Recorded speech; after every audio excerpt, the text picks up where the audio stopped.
Xavier Jaffré, journaliste, bientôt 59 ans. Je voudrais évoquer justement un procureur corrompu qui en a après moi et qui me fait passer pour un voyou. Ces derniers temps, il a réussi, le gueux, à me faire passer pour un terroriste. C'est pour vous dire un peu de quel bois il se chauffe.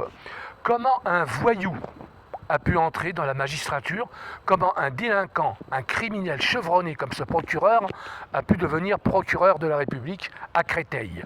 Car il s'agit bien de Créteil dont il s'agit. Je vise le tribunal judiciaire de Créteil où les magistrats sont des pourris.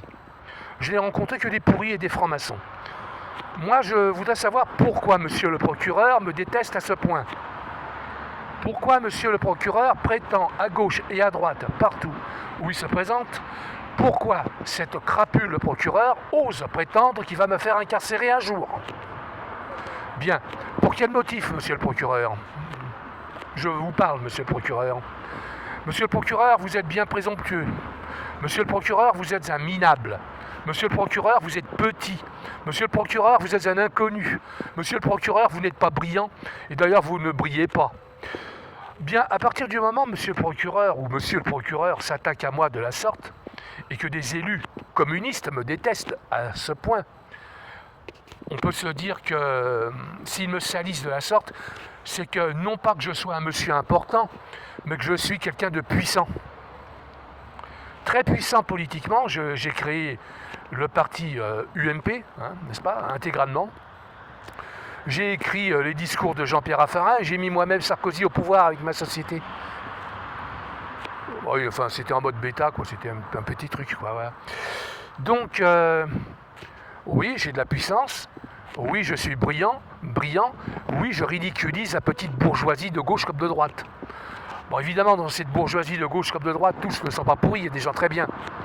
Mais il y a quand même des ordures, comme monsieur le procureur, qui fait le jeu de certains élus pour m'empêcher de retourner à la cité Pierre-Curie, au 1 impasse Hoche, appartement 73, 7e étage, dont l'assurance est toujours payée par mes soins.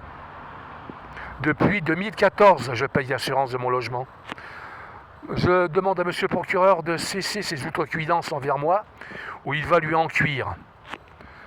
Monsieur le procureur ne veut pas connaître le sort funeste des voyous, c'est-à-dire être sorti de son lit à 6h du matin avec des vrais policiers, la BRI cette fois-ci, qui vont venir lui faire des misères. Et il va se retrouver, monsieur le procureur, dans un fourgon et ensuite traîné au parquet antiterroriste de Paris pour une enquête minutieuse sur sa personne. En effet, le procureur de Créteil, dont je ne connais pas le nom hélas, me diabolise et me fait passer pour un terroriste, ce que je ne suis pas. J'ai combattu le terrorisme. Déjà quand j'étais jeune, durant mon service militaire, et ensuite durant ma jeune vie d'adulte, dans la trentaine. Je recommande à monsieur le procureur de se préparer à affronter la justice prochainement.